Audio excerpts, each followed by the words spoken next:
Hey guys, it's Judy from Nutrition with Judy.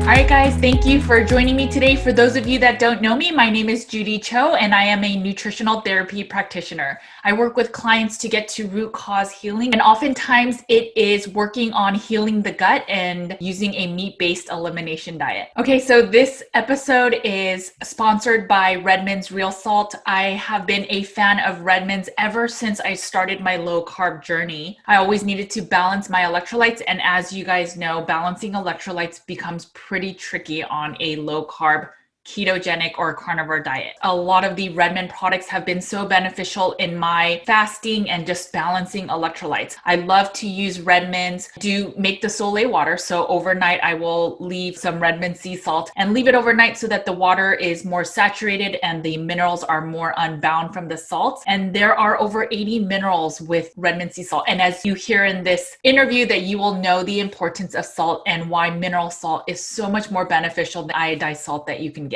One of the things that separates Redmond sea salt compared to any other salt is that it is sourced in the US. They don't use any anti-caking agents, no bleach, no dextrose, no sugars. It is just the raw form of natural salt and the minerals that are with the salts. As you listen to the video, you will hear how Dr. Brownstein talks about any concerns about heavy metals or any of those types of things in these salts are just not found in his practice that he's been doing for over 20 years. And also with all the 7,000+ patients he's been working with. If you have never tried Redmond's or if you are interested in getting Redmond's, make sure to use my code NWJ and you can get a discount at checkout. I will put all of that in the show notes. All right, so let's get right into the show. So let's shift gears. Let's talk a little bit about salt. It's interesting because you're talking about the table of elements and how chloride actually falls into the halide. So now it makes sense why when we're doing the iodine protocols, there's always this recommendation to salt flush because it's part of the halide. So that's very interesting. I think I'm just kind of geeky that way. But so why is there also this kind of notion that we should fear salt? And I know some of it's the hypertension. And then I have some people in the community, my clients, that say they just feel better without salt. So salt is an essential element we can't live without.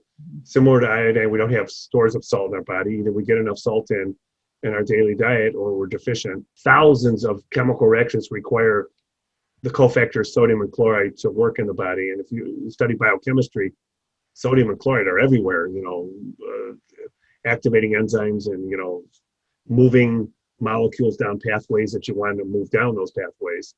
So salt got demonized. I wrote about this in my book, Salt Your Way to Health.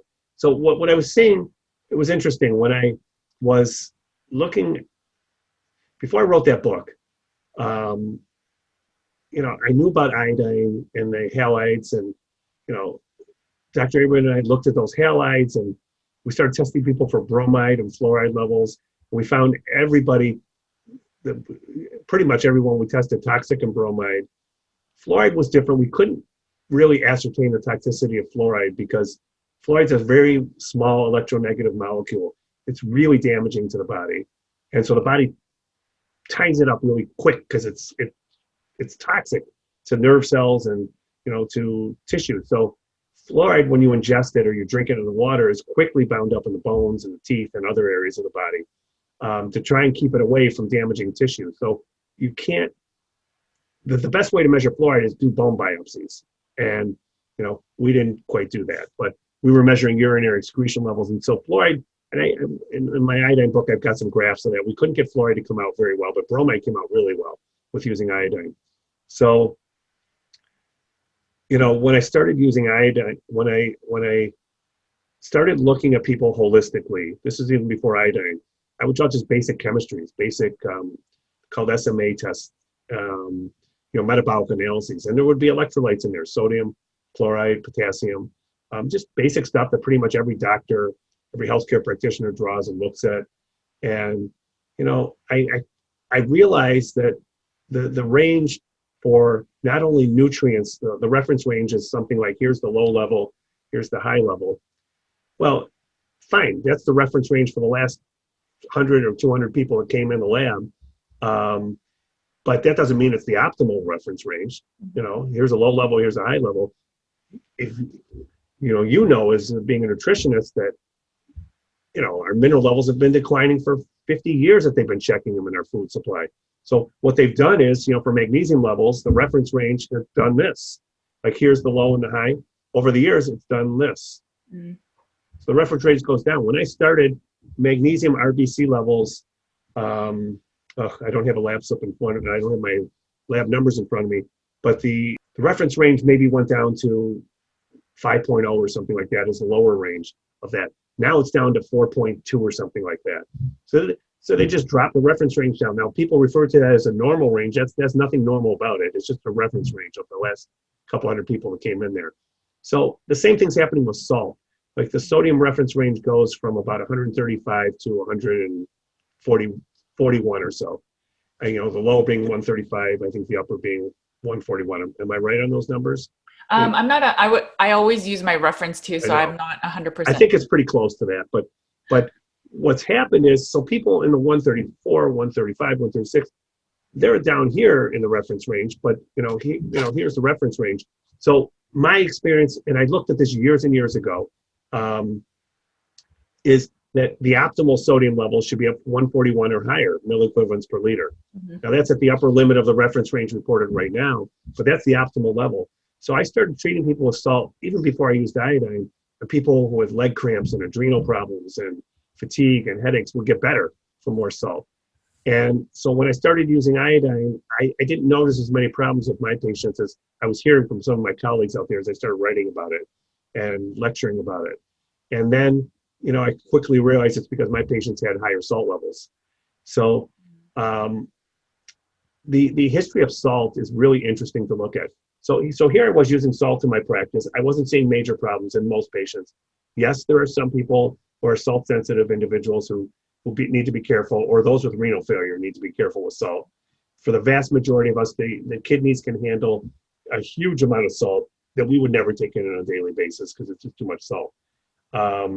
So here I was using salt with good effects. Patients' blood pressure weren't going up. In fact, those that had high blood pressure many times went down when they used unrefined salt. Unrefined salt has over 80 minerals in it. Refined salt has 0 minerals in it. Refined salt has ferrocyanide and aluminum and bleach to color it white, and all the minerals have been removed. Unrefined salt usually has a color to it because minerals have a color to it and doesn't have those toxic ingredients added to it. And just for clarification, you're saying that refined salt, that's the iodized kind of table salt? Yeah, okay. like the Morton salt, right. The little white things that go through the small little holes in the salt shakers at restaurants. Right. And unrefined salt is thicker. It won't go through those little holes. It's you need to grind it down. Right. So I was using salt, and patients' blood pressures were coming down. They were feeling better. Their brain was feeling better. Their adrenal problems would get better. Their leg cramps went away. And then I learned about iodine and started looking at the periodic table. I'm like, hey, if they're going to toxic bromide, they need more salt. So I started upping the salt in people, not seeing those Herxheimer reactions like you talked about. And then, I just was using it. I wasn't really thinking about writing a book on salt. And my turning point came, there was a health thing in the Detroit Free Press every Tuesday. It was never about anything healthy. They would just write about the latest drug or the latest hospital machine they were using. Nothing holistic was in there. But there was a lady who wrote a national health column. People would ask questions and she'd answer them. She'd answer 2 or 3 questions a week. So the question she wrote, the question asked to her was, is there any difference between using refined salt and unrefined sea salt? And she said, nope, there's no difference. They're both supply sodium and chloride for the body, and they both need to be limited and need to eat a low salt diet. So I was working on my iodine book at the time. This is a true story. That article, I was just finishing the iodine book, and that article came out, and I read that, and I read it again, and I'm thinking, well, that's nonsense. There's a huge difference between refined and unrefined salt. So I cut it out. It was a little teeny thing. I taped it on my computer screen, and I looked at it while I was finishing my iodine book for the next couple of weeks, and it was irritating me. So I finished my iodine book. I went right into the salt book. And what I've done with every one of these books, I've written 16 books. is I go back in the literature. So salt. I don't see salt raising blood pressure in the vast majority of people. I don't see people having problems with salt in the vast majority of people. So where did that come from? So I would start just doing literature searches and then, reading articles, and then the articles would have the references at the end. You look at the references for the statements that you were reading. And every one of these articles kept referencing this InterSalt study for why salt causes hypertension. And so I pulled the InterSalt study, and it was 1970s, somewhere in there, I think. And the InterSalt study was this worldwide study done by the World Health Organization. And they studied, I can't remember how many places, but about 40 places, I think, around the world. And they looked at sodium in the urine, which is a good idea of how much salt they're taking internally, through their food, through their diet, and the blood pressures of all these different areas of the world. So I think they studied 40 places, and they were measuring the urinary sodium, first morning urinary sodium, correlating that with, because it correlates pretty well with your salt intake, and correlating that with blood pressure. And what they found was, and I have these numbers off a little bit, but they found that only 2 places out of the 40, this is in my salt book, by the way, only 2 places of the 40 were found a direct correlation with salt intake and the blood pressure. Now these two, all the other places, there was no correlation. Some had high salt intake and low blood pressure. Some had high salt intake and high blood pressure. Most didn't really matter, what they were doing. So these 2 places both had low sodium intake and low blood pressures. So from this data, the WHO released a white paper saying, we need to lower our salt intake, it'll lower our blood pressure and treat the hypertension crisis that's occurring in the Western world. The US Surgeon General at the time went on 60 Minutes and he was all over the local news saying, it's a national emergency. We need to lower our salt intake to lower our blood pressure. So when I read the InterSalt study, I wanted to know who are these 2 sites that had the low salt intake and low blood pressure. So I remember one of them well. One was the Yanomamo Indians in Brazil somewhere. They were non-acculturated tribe in Brazil. The reason I remember them was I studied that culture at the University of Michigan in a anthropology course. And we studied them ad nauseum. I was sick of the Yanomamo Indians by the time I was done with the University of Michigan. And so these Yanomamo Indians didn't salt their food. They had a low salt diet, and they had very low blood pressure. And it was another tribe somewhere else around the world that was not acculturated that had the same thing. Well, blood pressure in our Western culture goes up as we get older generally. Mm-hmm. Well, the Yanomamo Indians, the blood pressure didn't go up as they get older. But guess what? The Yanomamo Indians died around age 50. They never got older. Their average death rate was age 50. So their blood pressure didn't go up. So to draw a comparison between the Yanomamo Indians and this other non-acculturated population and say the whole world needs to lower its salt intake, I thought was ridiculous. And it wasn't correlating with what I was seeing clinically with my patients. So that's where there was a couple studies before that where they gave huge amounts of salt to animals and their blood pressure went up. But it was more salt than we're ever going to take in. And, they weren't really relevant to, I think, how much salt we have in our diet, even today. So once I saw that InterSalt study, and I put a chapter about that in that salt book, and really wrote about that. And I realized, there was really no good science behind, I knew there couldn't be. I was seeing it in the practice. I'm not, my patients are no different than anyone else's patients out there. So why do people, and a lot of my clients even use just the mineral salt. So why do people sometimes then retain salt? I know that there's sometimes the thought of aldosterone is kind of managing your blood pressure and the retention of salt. If you're stressed, it may hold it more, or it may be a sign of deficiency. So it can be a sign of deficiency. And so therefore the adrenals are trying to hold on to anything, or it can be a sign of excess, right? So why does that happen across the board? Like, we don't know for sure that doesn't happen across the board. Those are few and far between in my practice. Oh, okay. Now maybe that's because I'm using it as part of a holistic treatment regimen. I do not see the vast majority of my patients running into problems with salt. Now I'm talking unrefined salt. So Yes. there's a difference. They need to get rid of refined salt. Um, so um, look, if they have normal kidney function, the salt is going to help you get rid of bromide and fluoride in the body too. So they got to have their detox pathways properly situated. They got to eat a better diet. They got to drink enough water. Water is the really key to that. I think that whole thing. They don't drink adequate amounts of water and maintain hydration.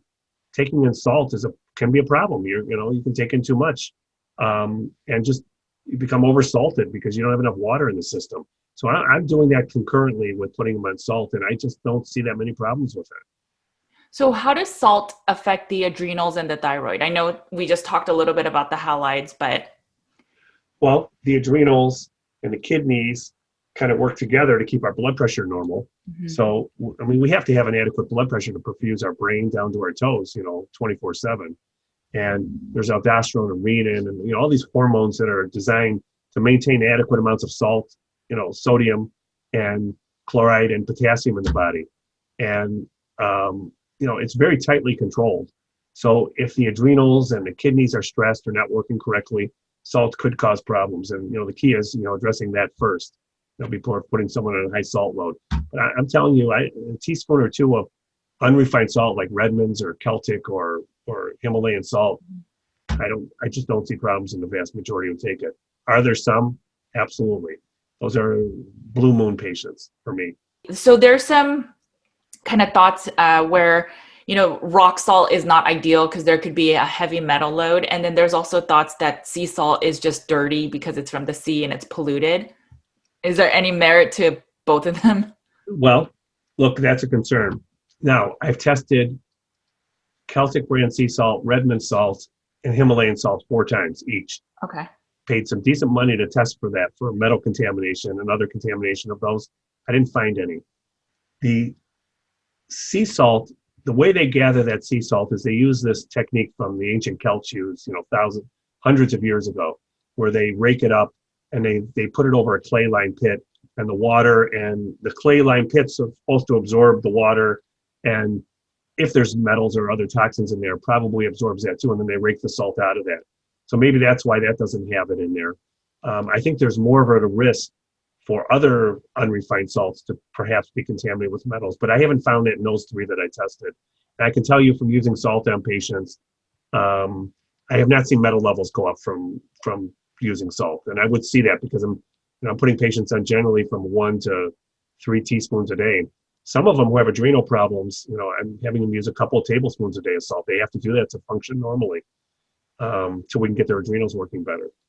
Okay. So for someone that's stressed or their adrenals are kind of being burdened, you would actually recommend more salt? Absolutely. Oh, that's interesting. Okay. What about the importance of pH and the disease in the body, and the role of salt in all of that? So pH measures the acidity or alkalinity of a solution. And the pH of our body is right around 7.2 or so, 7.2 to 7.4, and in our bloodstream. And there's a whole bunch of mechanisms and controlling mechanisms to keep that pH correct, because when the pH gets out of balance, bad things happen in the body, and kidney failure and heart failure and things like that can really mess with the pH of the body. And then when that gets out of whack, people do not do well. So the bigger problem we have in today's world, toxic world, is, we take in too much acidic stuff, acidic foods, pollution is acidifying, and that lowers the pH. And so when that pH gets lowered, all these compensatory mechanisms get triggered in our body to try and raise the pH. But if we don't have basic materials like salt and like minerals, body has a really difficult time trying to alkalinize an acidic pH. So it draws upon things like the bones to pull the minerals out of the bones to alkalinize. Well, you can do that only so long before your bones start breaking. Teeth, will start falling apart, and you'll lose bone in your jaw, when the pH is off. So the first thing is people need to eat a good diet, and eat a diet that's not so acidifying. And basically it's, junk food and sugar and refined carbohydrates that are very acidifying for the body. So one of, when I lecture about this, I say the two best nutrients to use to keep the body in a good, normal pH arena is salt and iodine. They're both alkalinizing substances. They help to maintain a normal pH, and deficiencies of those will tend to promote an acidic pH in the body. Do you think there's any merit in those pH waters that say that they're more alkaline?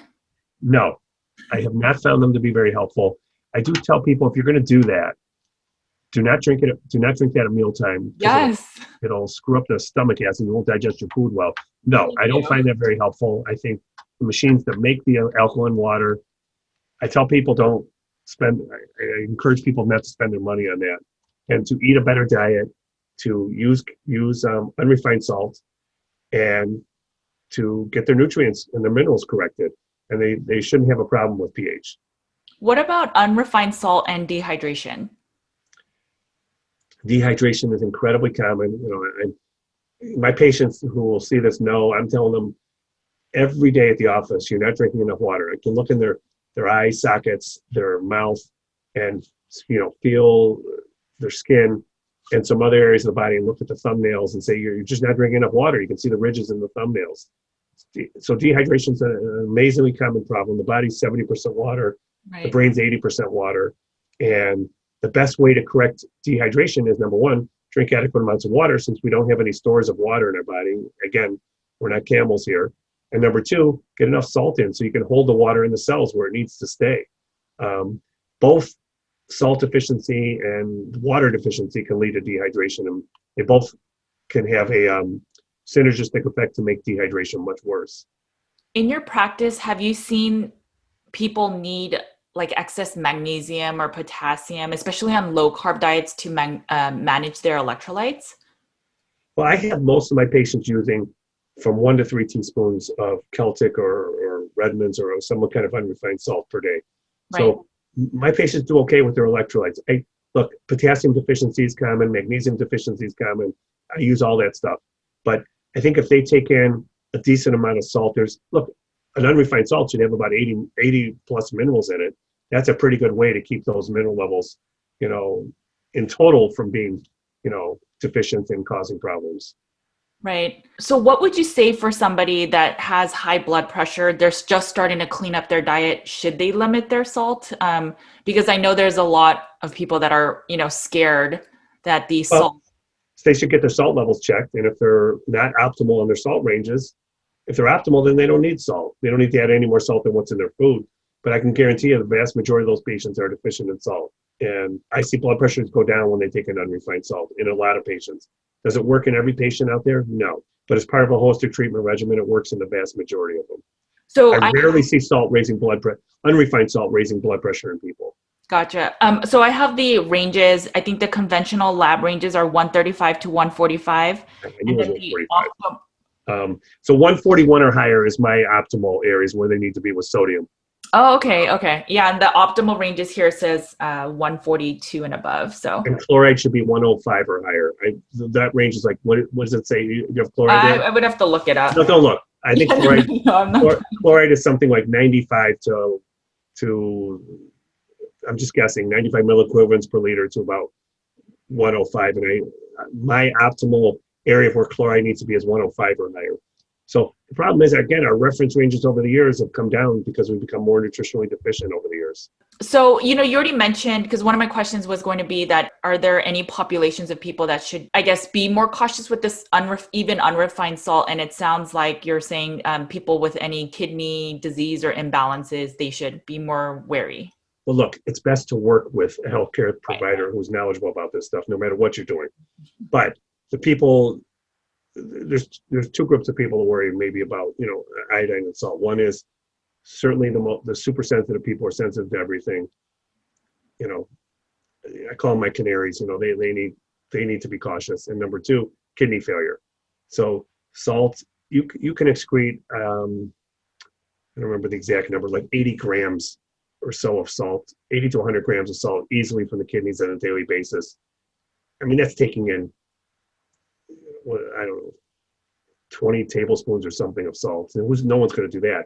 I'm talking about using, generally most people 1 to 3 teaspoons or a third to 1 tablespoon a day of salt, unrefined salt. And would you recommend more for people that are low carb dieters?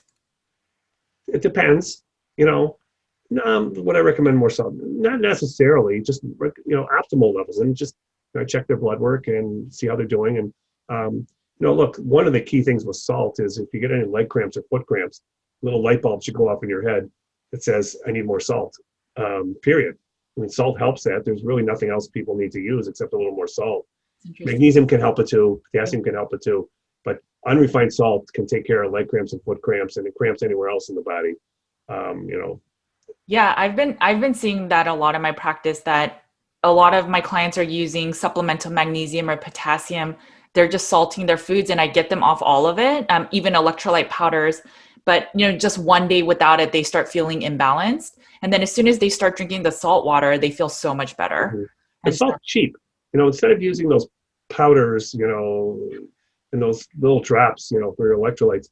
I mean, look, a bag of Celtic salt's a couple of bucks. That bag will last a family of 4 for months. It's really cheap way to keep your electrolytes up. I don't see any reason to spend a lot of money on all these electrolyte substances. One more question I had is in terms of measuring sodium. So I believe that majority of our sodium is outside of the cell. So do you think the urine test is more accurate, or the hair tissue mineral test?